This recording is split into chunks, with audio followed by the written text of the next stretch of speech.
Yo, welcome back to the channel, folks.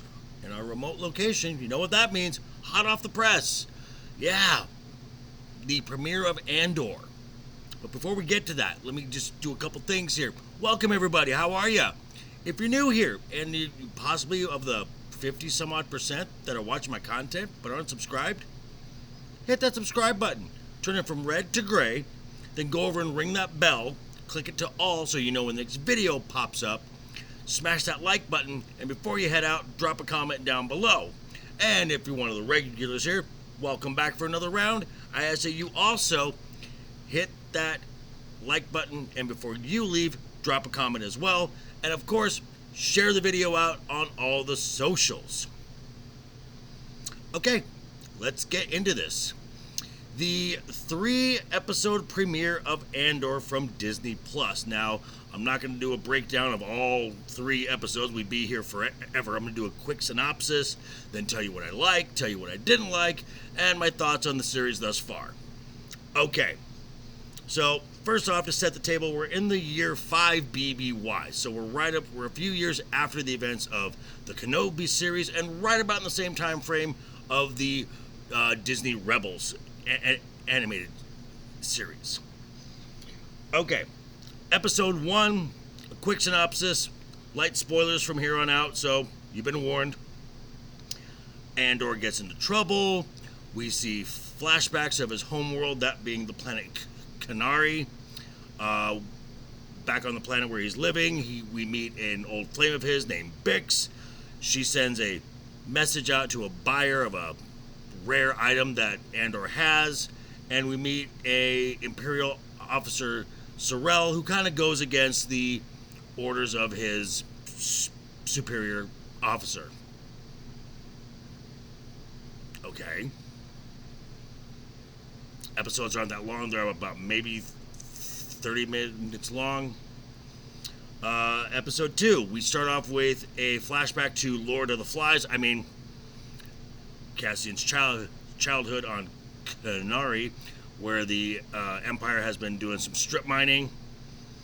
Bix has a jealous boyfriend, and Officer Sorrel is leading a division of corporate officers. This seems like a private security company that the Empire is renting out for the Mid-Rim and Outer Rim planets. I don't know. They don't explain that.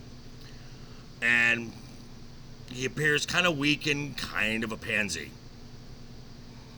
Still waiting for something to happen. Episode 3. We get more of, you guessed it, flashbacks. They haven't learned, have they? The Corpos, as they're called, land on the planet. They happen to know exactly where Cassian's address is. That's convenient. Okay. We get our first real action sequence, and in the aftermath of that, Cassian and Luthen, played by Stellan Skarsgård, escape the planet. Sure. Stuff I liked. I liked the fact that we were in actual environments. It was nice to see actual trees and, like I said, environments, not so reliant on green screen or a volume. There was some of that, but it was nice to get out in an actual space. Diego Luna and Stellan Skarsgård are great.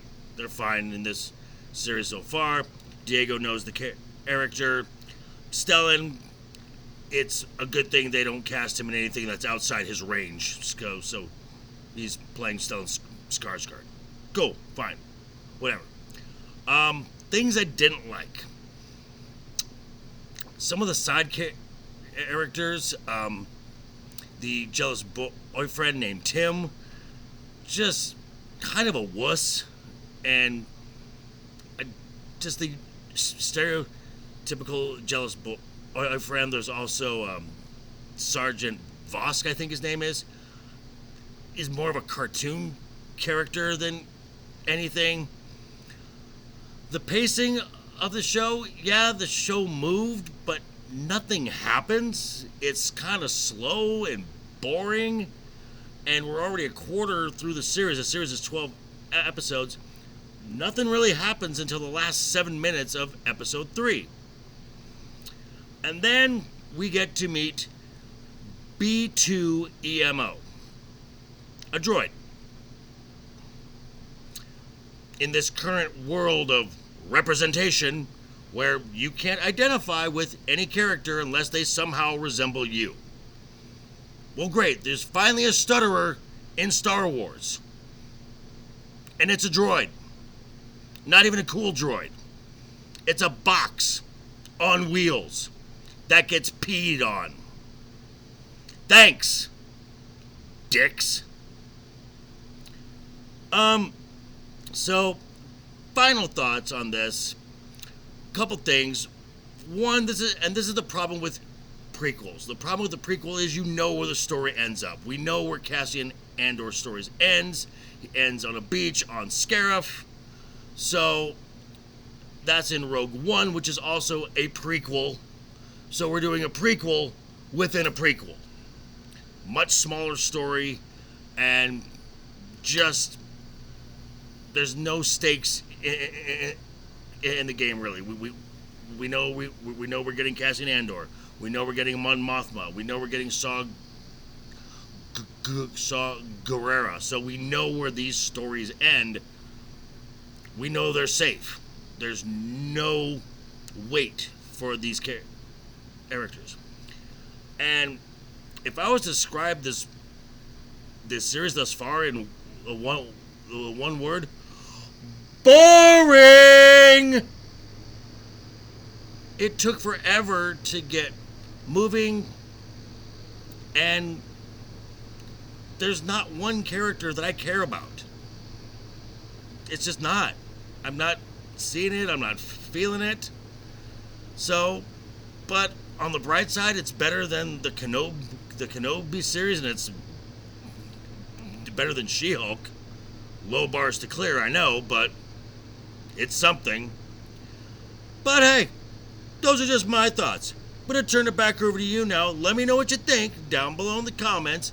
And again, hit that subscribe button, ring that bell, smash that like button, share the video out on all the socials. I will see you Friday for Friday Night Royal Rumble over on Legion Talk, and next Tuesday on Pops, I will be on with Ironcaster and Stone Loki.